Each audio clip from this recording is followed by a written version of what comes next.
Good morning, it is Wednesday, April 13th, just after 7 a.m. on day 6 of the event window here at Stop 3 on the Samsung Galaxy Championship Tour, the Drug Aware Margaret River Pro. Life is good in the West. We've been enjoying it, the competitors have been enjoying it, and we're going to find out very shortly if we're going to get competition back underway. We'll get the call from the Commissioner, and then we're going to see what the world's best have been up to on their lay days. We'll be profiling Courtney Conlogue, and later on we'll get into some talk about the current Jeep ratings leader on the men's side, Matt Wilkinson. Right now, though, I want to introduce our panel for this morning. We've got Ross Williams with us. Morning, Ross. Good morning, Ronnie. And Strider Wasilewski. Good morning to you, Strider. Good morning. Gentlemen, let's just dive into some of the big moments before we start talking about what we've been getting up to on the lay days. Your biggest moment, Ross, so far from the Drug Aware Margaret River Pro? Well, I think it's kind of a broad one, but in general, I feel like this event has confirmed the fact that we're seeing this real generation changeover. I mean, if you just look at the top 5 in the ratings, Wilko, Connor, Jordy, Chloe, Mick, kind of doesn't count because he's taken a break this year, and then Italo. That's just amazing right there. And it's inevitable. It's going to happen. Every generation. It happened with our kind of crew that came in with Kelly and them in the 90s. It happened with Potsdam before them with MR. It just kind of happens. The main thing is when you're watching it happen, it's like watching a slow motion car wreck. I feel like it's never easy to digest. When you see Kelly lose out to a grommet from Italy, it just doesn't feel right. But it takes time, and after a while, we're going to be all of a sudden used to those names at the top. But you really can feel it in this event, I feel like. Definitely, I'd agree with that. Strider, for you, a big moment from the event so far.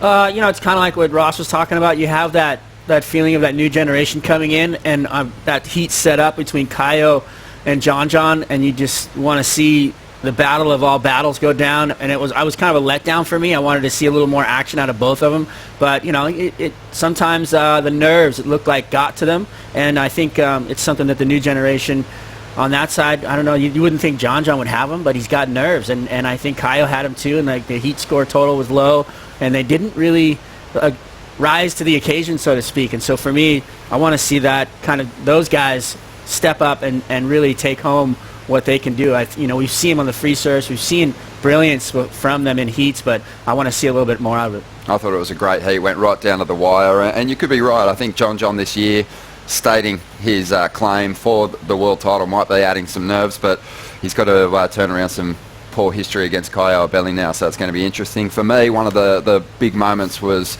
Steph Gilmore's just return to, I think, confidence and pure form. She just looked amazing, kind of back to what we saw on the Gold Coast, and I think that she is again ready to start challenging for event wins and get herself back in the world title conversation.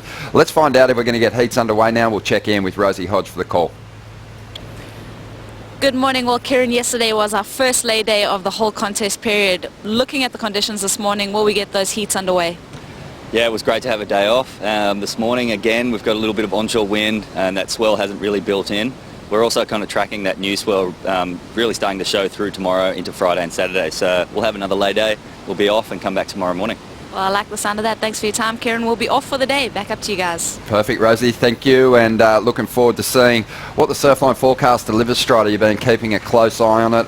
You can tell there it's a little jumbled up today, a bit of onshore wind still. Yeah, it's hard when the conditions are everything, but what we have coming looks really fun, and it looks like the winds are going to clock back around. A medium-sized west-southwest builds in through Thursday on the PM, and we'll see it kind of push up and get bigger and bigger as the days go on.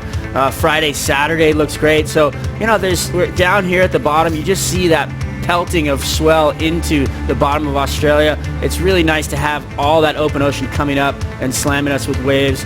You can see the swell, the flow coming up, and the onshore. We just need to see that wind clock around so it comes offshore and we have the conditions we want. That's the one unfortunate part about being out here in front of it. You get every kind of condition you could possibly think of coming on top of you. Ross, just looking at the forecast and the lineup in both the men's and women's draws, whose favour are these conditions going to play into? Well, you know what? Here's the cool thing. With the main break, it does become a little more simple to try and digest who is the favorite because we're going to be relied on those kind of bells types of rights. I'm back in Wilko. I think Wilko is going to keep sticking on to his backhand, and he's going to flare up and continue that wrath that we see off the bottom. Well, it's going to be fun to see if you can bounce back. Of course, we have had a lay day. We've got another one on our hands now. After the break, we're going to check out and see what the world's best have been up to.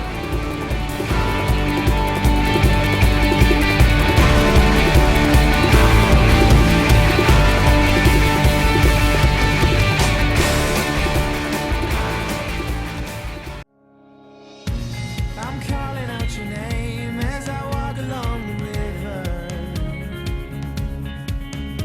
I'm looking for the place where my soul dwells forever. I hear footsteps creeping up behind me, saying you don't have to be alone, you know. Come home. Come home. Come home.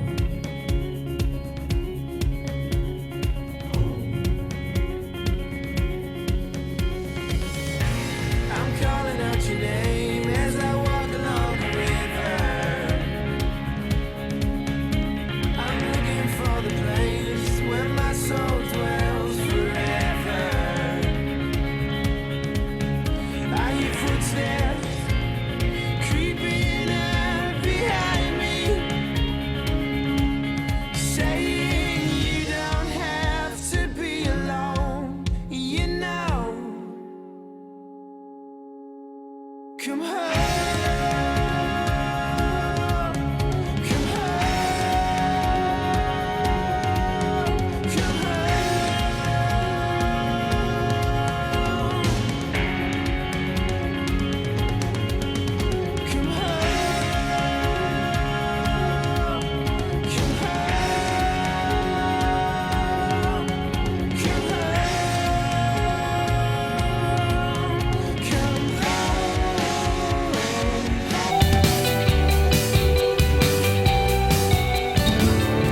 So we came out here to meet Mick Scott at Rosalie, and wow, that guy was an absolute legend. Just pretty much just taught me everything I know about wine at this point. That's the gold right there. That's the gold.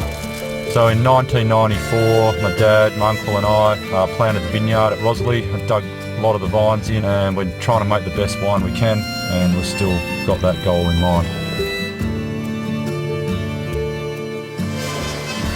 Really quite a cool lifestyle that I think is special to this area. They fall in love with the ocean, and one of the ways that they can keep enjoying the ocean is to get a job and make wine. Surfing and winemaking, you try to be in control of what's happening. You never really are. You know, a wave can throw you off, or the season can go bad, or the wind can go bad. You're never actually fully in control, so you're trying to ride it, you know, the whole time.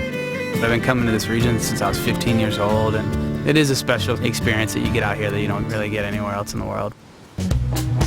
CJ Hogwood retired last year, but you can't keep him away from West Oz.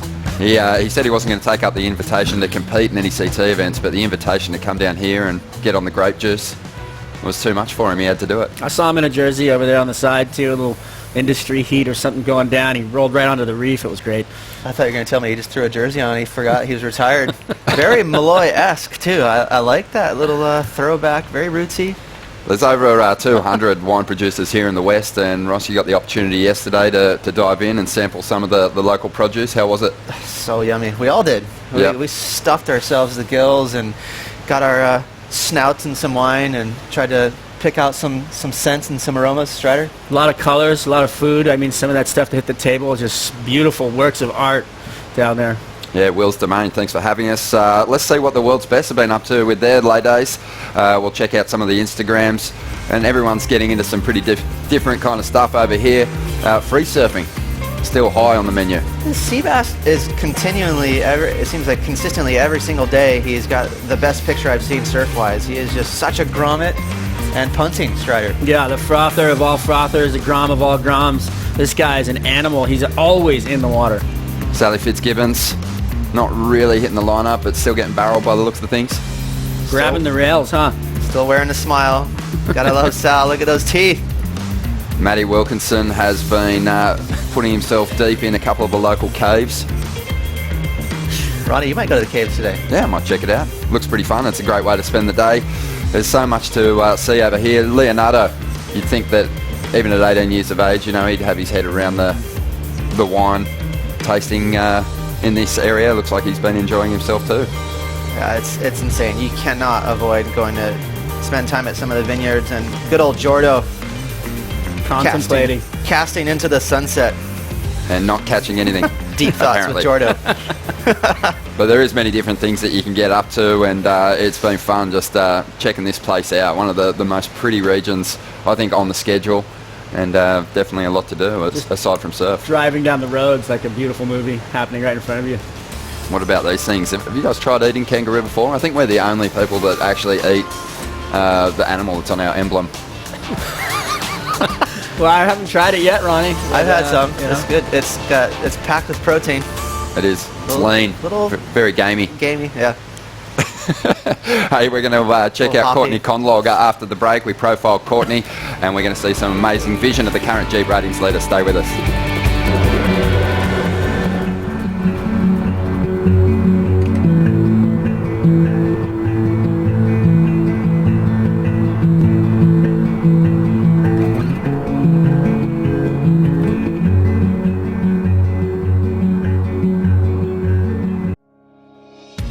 I'm calling out your name as I walk along the river. I'm looking for the place where my soul dwells forever. I hear footsteps creeping up behind me, saying you don't have to be alone, you know. Come home. Come home. Come home.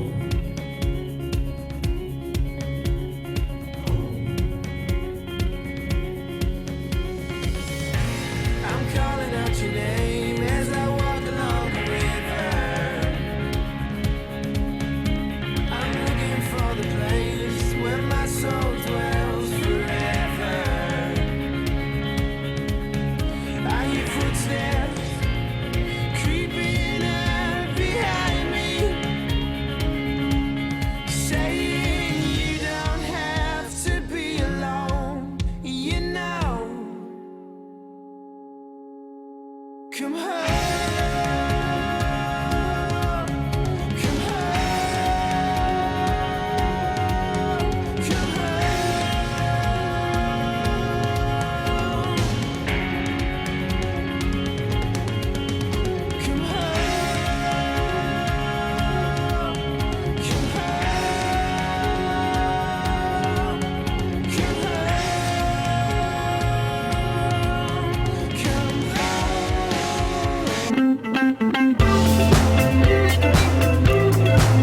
Great to have your company for this episode of Dawn Patrol on day 6. We are on hold. We'll be coming back tomorrow morning to potentially get heats underway, but this gives us a great opportunity to have a look at our Jeep ratings leader. And first up, Courtney Conlogue. We had the opportunity to catch up with Courtney the other day after getting her best ever start on the championship tour. Here's what she had to say.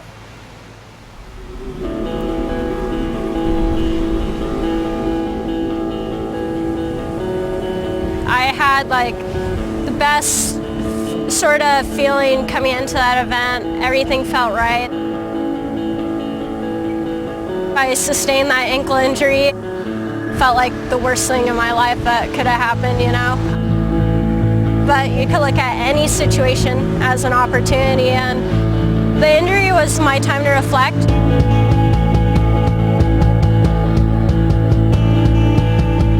That injury really helped me just become the athlete I am now.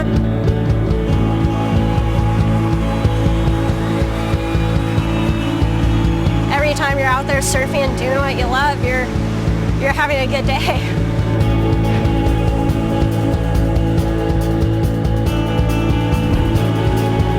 This year at Bells was amazing. Everything was feeling pretty in sync again.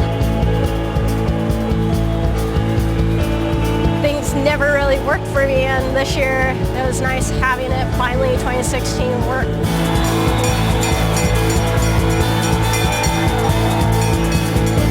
I've wanted to win that belt, I think, since I was this little girl, you know, with the dream of being a pro surfer. How much hard work I knew that belt takes and how much hard work it took to finally ring it. I just didn't want to let that thing go. It's definitely set a good pace for the season. I've had the best start that I've ever had. Last year I had a certain approach and it worked really well and didn't get me the world title, but I think it just showed it was really possible, you know. As soon as that jersey goes on, I have a job to do. I have a dream to try to conquer. Being a pro athlete, you have the opportunity to inspire. I want to inspire them to be better than I was. You know, I'm trying to create a platform for young surfers to be able to go, yeah, I want to be a pro surfer. Yeah, I could be a world champ, and anything's possible.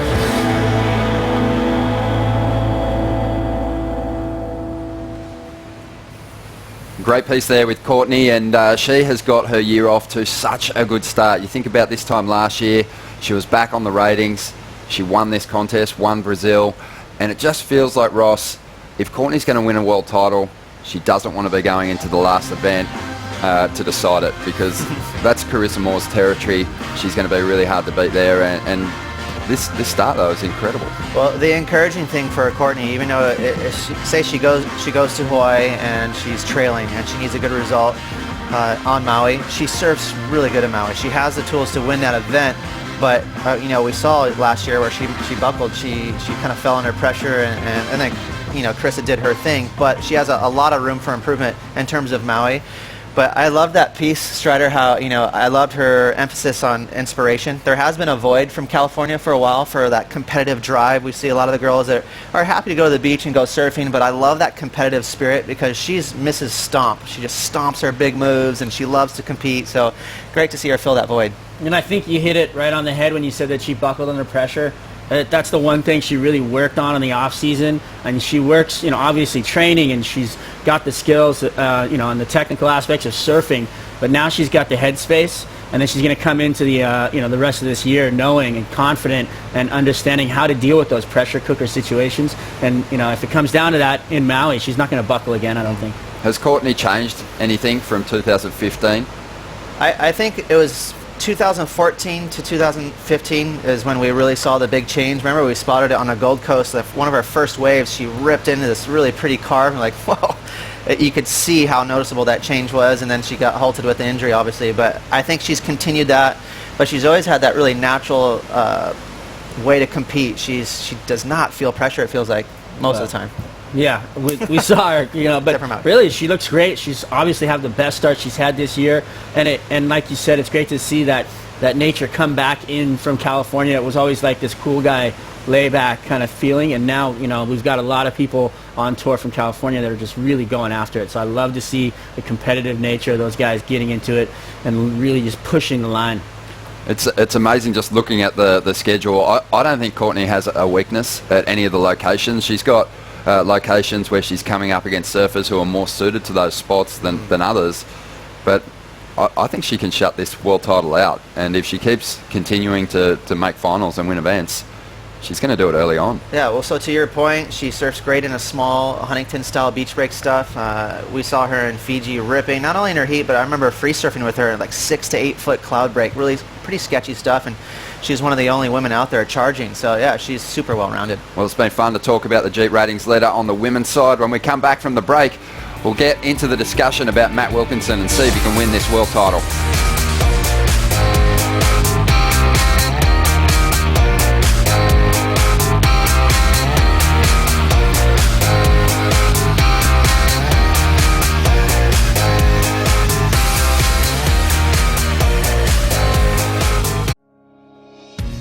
I'm calling out your name as I walk along the river. I'm looking for the place where my soul dwells.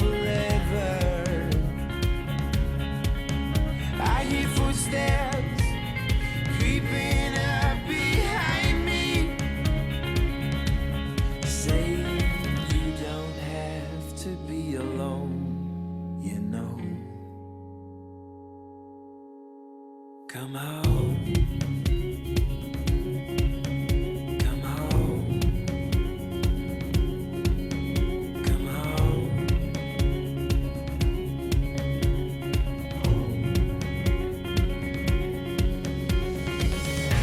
I'm calling out your name as I walk along the river.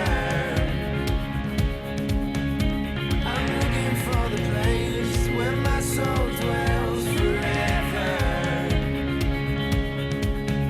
I hear footsteps creeping up behind me, saying you don't have to be alone, you know. Come home. Come home. Come home.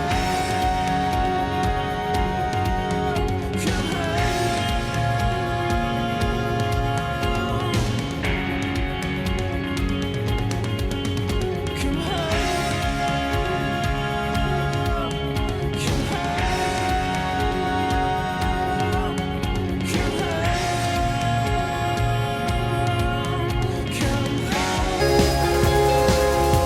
Welcome back to Dawn Patrol. We are now going to get into the conversation about Matt Wilkinson, coming off the back of 2 wins at the start of the season. That's only been done a handful of times. Kelly Slater won the first couple of events of the year. Sonny Garcia, both of them went on to win world titles in those years. So now the question has to be asked, can Matt Wilkinson win the world title in 2016? Absolutely. I mean, there's no doubt mathematically, you know, despite thinking of where other guys might catch up, despite this is new ground for Wilko, you know, that's the kind of the trippy thing to look at is for Wilko, he doesn't have that past to draw from and go, yeah, I've been there before, I know how to get this win again. So this is new for him. So at some point this year he is going to feel those nerves. His feet will feel a little tingly. But mathematically, everything aside, I mean, he has a huge advantage. I'm baffled.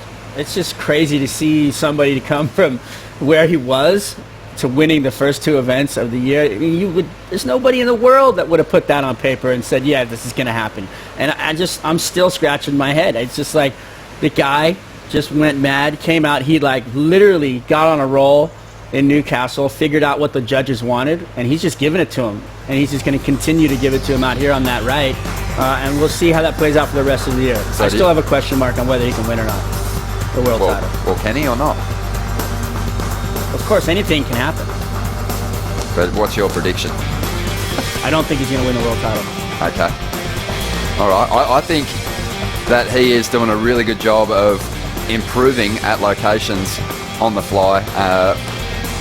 The Gold Coast hadn't been past the quarters there before, went on and won the contest. Hadn't been past the 3rd round at Bells Beach, went on to claim victory. Now he's here in Margaret River where he hadn't been past the 2nd round, and he's already into round 4. He's got a tough heat though. He's up against Julian Wilson and Joel Parkinson, and both those guys are surfing very well, so it's going to be a good test. But he is just a different person now. The confidence, I think, just getting to the podium, Ross, has given him the belief and confidence that he can do it again and again and again and again.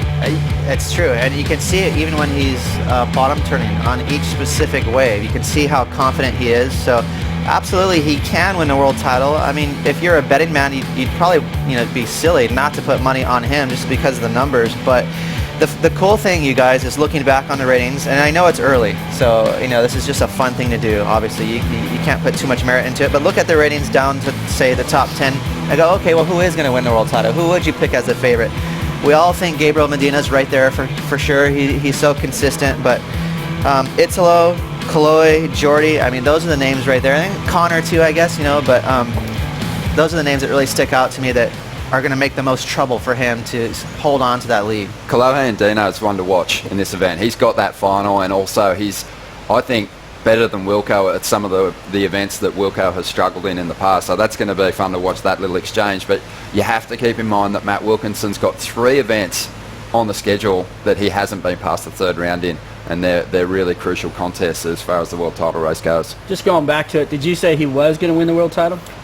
No, I didn't say he was. I said, you know, if you're a betting man, you'd have to put money on Wilko, but I don't have a statement saying yes he is or yes he's not. But I don't know. He just asked me directly if you know, so I said I didn't think so. I'm just asking both of you, is he going to win the world title? I've said from the outset I think Gabriel Medina is going to be world champion 2016.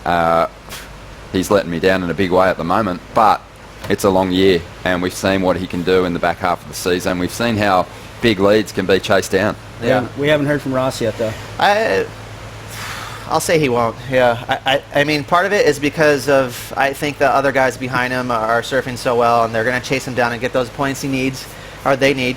But the other part of me is just the fan in me wants to see the drama. I want to see everyone find their form. I want to see Connor do really well and win a couple of events. I want to see everyone do what Wilko did, all the new guys, and win a couple of events and come to Pipe and just have a big old party. Slight concern for Matt Wilkinson moving through the rounds of this event. Hasn't really had big heat score totals. Is that a reflection of his form? Is it a reflection of what the judges want to see? Or is it just the conditions that he's had to surf in?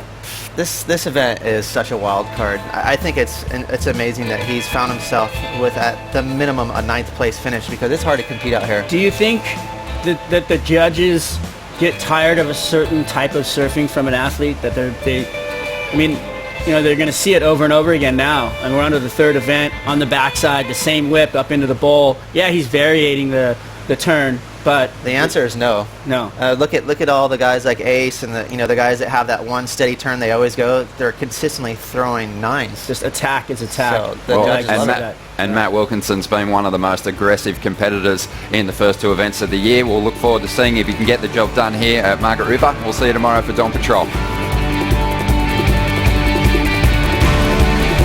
This copyrighted event broadcast is produced by the World Surf League for broadcast around the world and may not be retransmitted, reproduced, rebroadcast, or otherwise distributed or used in any form without the written consent of the World Surf League.